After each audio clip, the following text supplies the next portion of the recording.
Hello आप सभी को जय मसीह की। आज संक्षिप्त में और एक हर्मेनेटिक्स के सिद्धांत का चर्चा करना चाहूँगा, जिसे प्रोग्रेसिव रेवलेशन कहते हैं। हिंदी में हम इसे प्रगतिशील प्रकाशन कहते हैं, जिसका मतलब यह है कि परमेश्वर ने उनके स्वयं का प्रकाशनों को, उनके स्वयं का योजनाओं को मनुष्य के सामने जैसे उन्हें भाता है उनके इच्छा के अनुसार क्रम में उन्होंने प्रकाशित करते गए हैं, उत्पत्ति से लेकर प्रकाशित वाक्य में। ठीक है। जैसे एक बीज को जब लगाया जाता है, द सीड, लिविंग सीड, वो क्या होते हैं, छोटा सा पेड़ में अंकुरित पहले होता है, छोटा सा वृक्ष वहाँ से आते हैं, फिर वो बड़े वृक्ष और मैच्योर पौधा बन जाते हैं या पेड़ बन जाते हैं जहाँ पे फल लगने लगते हैं। उसी तरह से परमेश्वर ने उनके अपने व्यक्ति को यीशु मसीह के द्वारा और उनकी अपनी योजनाओं को किसी निर्दिष्ट समय के एक ही दिन में सब कुछ प्रकाशित नहीं किए हैं, वरन उनको यही भाया कि वह क्रम के अनुसार प्रगतिशील रूप में स्वयं का योजनाओं को अनफोल्ड करे मनुष्य के सामने। इसका मतलब यह नहीं है कि परमेश्वर एक ही दिन में सारा चीज़ों का खुलासा नहीं कर सकता था, वरन यह कि यहोवा को यही भाया कि वो प्रगतिशील रीति से अपने प्रकाशनों को मनुष्य के सामने प्रकाशित करे, उनकी योजनाओं को। और यह कोई इवोल्यूशनरी प्रक्रिया नहीं है। मतलब एक समय में इंसान बंदर था, फिर इवोल्यूशनरी प्रक्रिया से होकर वो गुजरे, फिर वो मनुष्य बने। नहीं, वैसा विषय नहीं है।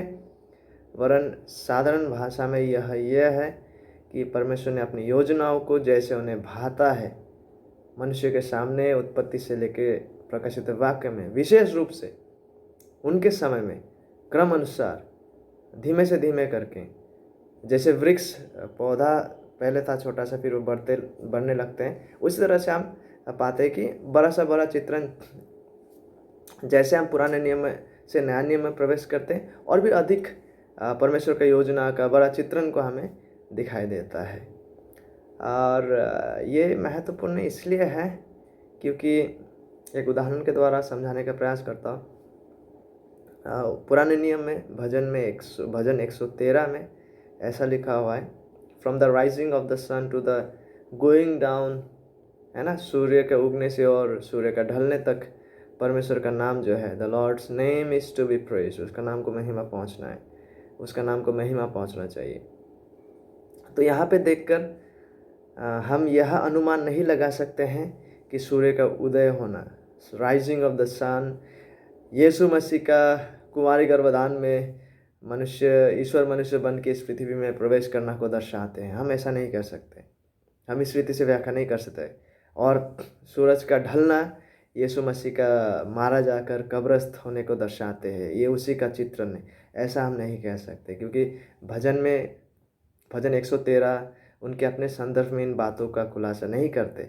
और यीशु मसीह का इतना बारीकी से उनका कुमारी गर्भधान से प्रवेश करना, उनका जीवन, उनका मारा जाना, उनका कब्रस्थ होना, उनका गारा जाना, ये सारा वास्तविकता, ये सारा बड़ा चित्रण को हम कहाँ देख पाते हैं?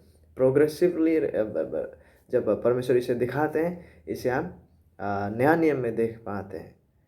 तो इसीलिए जब हम बाइबल को स्टडी कर रहे होते हैं, हमें ध्यान में रखना है कि परमेश्वर ने उनकी योजनाओं को, उन्होंने स्वयं को मनुष्य के सामने उत्पत्ति से लेकर प्रकाशित वाक्य में क्रम अनुसार जैसे उनको भाया, उसी रीति से उन्होंने प्रकाशित करते आए हैं।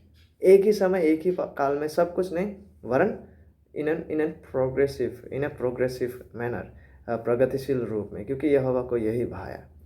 और जब हम बाइबल स्टडी कर रहे होंगे और बाइबल के पदों का अर्थ को निर्धारित करने का प्रयास कर रहे होंगे, तो हम इस बात का भी ध्यान रखें, जिसे प्रोग्रेसिव रेवलेशन कहते हैं, प्रगतिशील प्रकाशन। और इसको और थोड़ा बारीकी से कभी प्रभु का इच्छा हो तो आने वाले दिनों में देखेंगे, जब हम जिसे types, anti types and shadows कहते हैं। टाइप्स मतलब प्रकार और शैडोज परछाई। ऐसे, क्योंकि पुराने नियम में ऐसे प्रकार हैं जब हम नया नियम के जैसा फॉर एग्ज़ाम्पल पुराने नियम के सारे वो बलिदान है, वो किसका परछाई है? यीशु मसीह का बलिदान का परछाई। उसी रीति से बाइबल में परछाई और सच्चाई और टाइप्स और एंटी टाइप्स प्रकार और परछाइयाँ भी हैं, जिससे हमको पता चलता है कि नया नियम में कौन-सा वास्तविकता या कौन-सा व्यक्ति वो है जिसका टाइप को हम या जिनका प्रकार या परछाई को हम पुराने नियम में पाते हैं। इस विषय में हम और भी अधिक से आने वाले समय में प्रभु का इच्छा हो तो चर्चा करेंगे। आज के लिए यही कि परमेश्वर ने उनकी अपनी योजनाओं को जैसे उन्हें भाता है, उनके अपने समय में उनकी इच्छा के अनुसार मनुष्यों के सामने उत्पत्ति से लेकर प्रकाशित वाक्य में विशेष रूप से प्रगतिशील तरीके से उन्होंने प्रकाशित करते आए। सो जब हम बाइबल स्टडी करेंगे और बाइबल के पदों का अर्थ को निर्धारित करने का क्रिया में जुड़े रहेंगे, तो हम कृपया करके इस सिद्धांत का भी मद्देनज़र रखें। आज के लिए इतना ही। धन्यवाद। परमेश्वर हम सभी का बाइबल अध्ययन का समय को उनके अनुग्रह में आशीषित करें। धन्यवाद।